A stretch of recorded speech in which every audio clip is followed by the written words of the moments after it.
البنات، مرحبا بكم معايا في قناه صبوحه سيلياك. نتمنى تكونوا على خير او بخير وصحه جيده.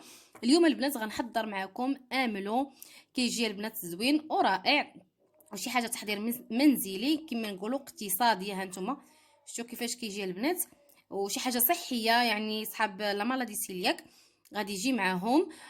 بالنسبه لواحد الاخت قالت لي اتكلم باللغه العربيه يا اختي، هذا سميتو املو، شي حاجه كنحضروها بالفول السوداني.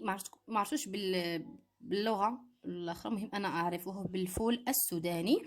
يعني جبته غسلته وبعدين حمرته فوق النار، عاد عملت به هاد الخلطه. يعني انا البنات غنحاول نتكلم مغربي على عربي، المهم نكحلها صافي.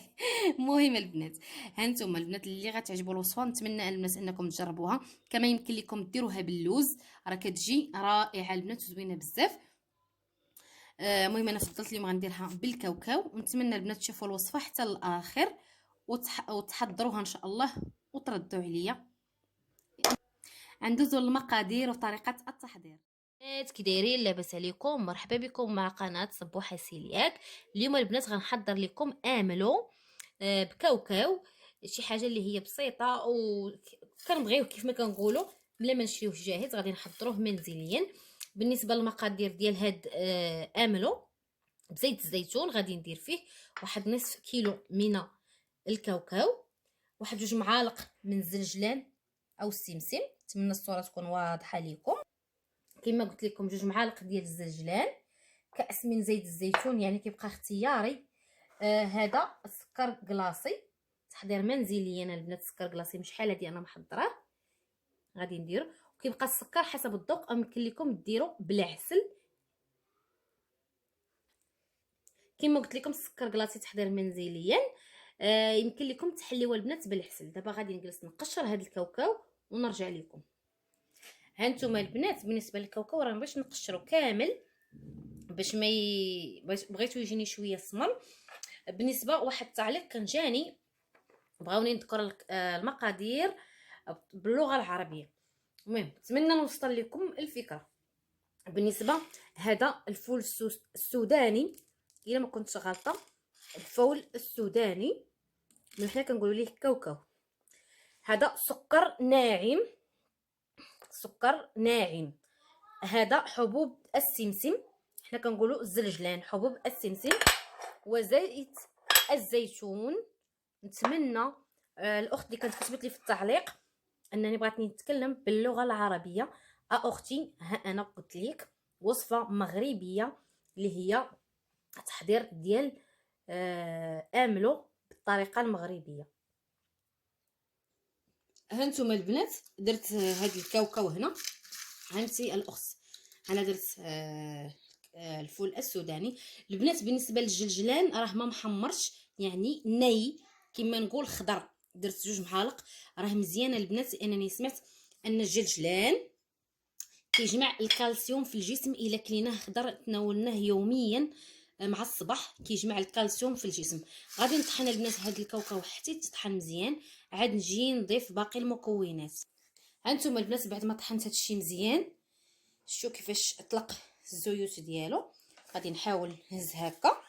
وراه هنا البنات غنعاود نطحن كلشي، انني في هادي نطحن كيف ما نقول التوابل. كنطحن هنايا الذره وكنطحن حتى املو. هانتوما غتشوفوا نحضر املو في هاد الاله هادي، غيبقاو معايا حتى الاخر. المهم هادشي كله خصو تحيدو باش ما يبقاش داكشي اللي طحنا هنا معلك كما نقول، حيت لان طحنا الكاوكاو مزيان.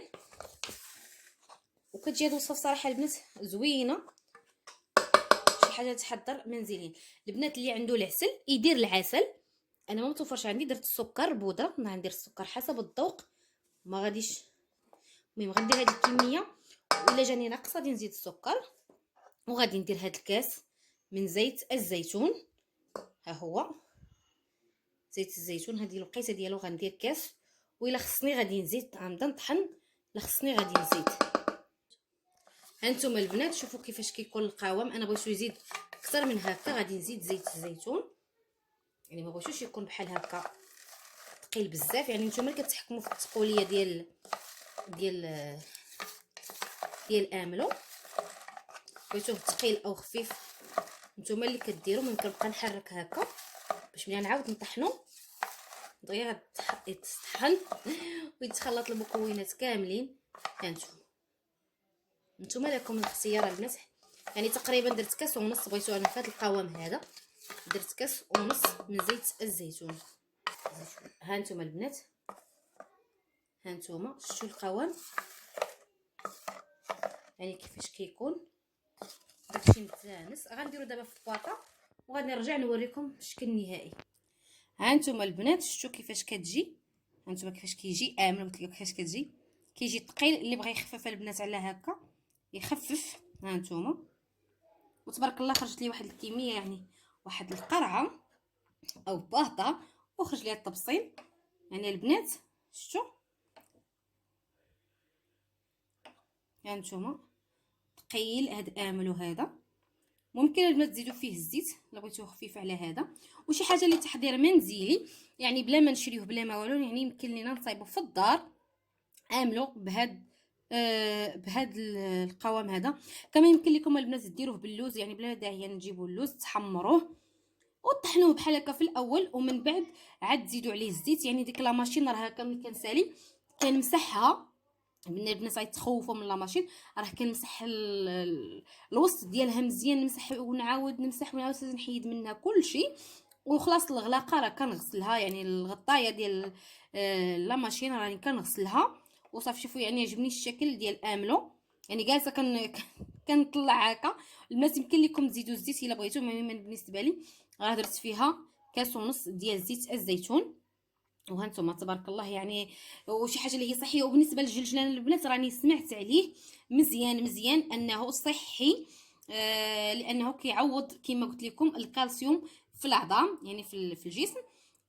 انا درت منه غير واحد جوج معالق. الا بغيتو ديروا كثر ديروه. كاين اللي كيدير الكميه قد الزلجلان قد الكاوكاو كيجمع بيناتهم بجوج، ولكن انا فضلت ندير هكا. وداك الزلجلان راه بلدي ومتاكده منه انه بلدي. داكشي علاش درتو لكم البنات.